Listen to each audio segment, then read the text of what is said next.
studied about transport in plants. We know that the xylem and the phloem undertake a vital role in the transport of nutrients and minerals in plants. Have you ever wondered how the transport of nutrients and minerals takes place in animals? The mammalian circulatory system is responsible for the transport in mammals. The mammalian circulatory system is a complex network of organs and vessels. It is responsible for transporting blood, oxygen, nutrients, and waste products throughout the body. It is also known as the cardiovascular system. This system ensures that all cells receive the necessary nutrients and oxygen while removing metabolic waste products. There are various components of the circulatory system. The heart is the central organ of the circulatory system. It is a muscular, cone-shaped organ situated in the chest cavity. It contracts rhythmically to propel blood throughout the body. The blood vessels carry the blood in the body. There are 3 types of blood vessels. These are arteries, veins, and capillaries. The arteries are thick-walled blood vessels. They carry oxygenated blood away from the heart. The largest artery is called the aorta. It branches into smaller arteries that progressively divide into smaller arterioles. The arteries have strong and muscular walls. These strong walls allow them to withstand the high pressure generated by the heart's contractions. They can constrict or dilate to control blood flow to different body parts. The veins return deoxygenated blood from the body to the heart. The smallest veins are called the venules. The venules merge into larger veins and eventually into the superior and inferior vena cava. The veins often have one-way valves to prevent the backflow of blood. This valve is especially seen in the legs where blood must flow against gravity to return to the heart. The capillaries are the smallest and thinnest blood vessels in the body. They connect the arteries to the veins. They form an extensive network throughout tissues. The capillaries are the primary site of nutrient and gas exchange between the blood and surrounding cells.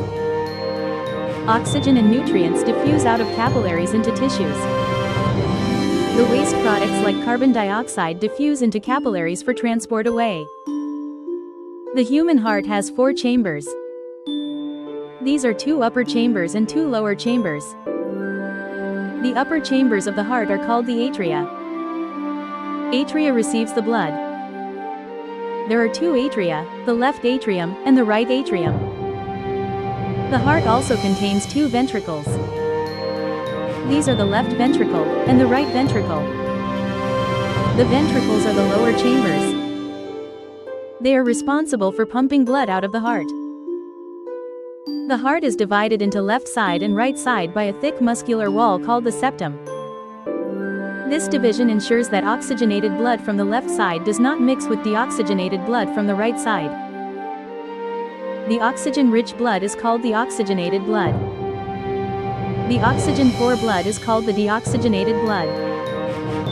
The heart has 4 valves that regulate the blood flow. The tricuspid valve is on the right side. The bicuspid valve is on the left side. These 2 valves are called the atrioventricular valves. These valves are located between the atria and the ventricles.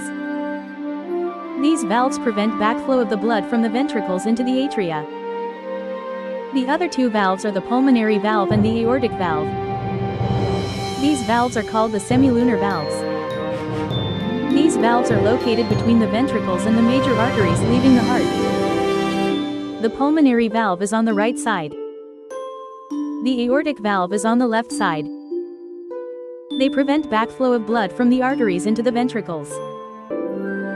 The heart has its own network of blood vessels called the coronary arteries.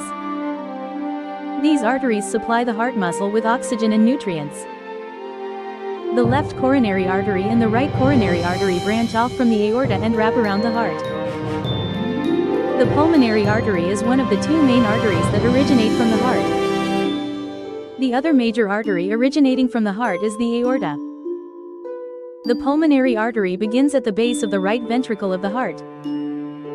It consists of 2 main branches.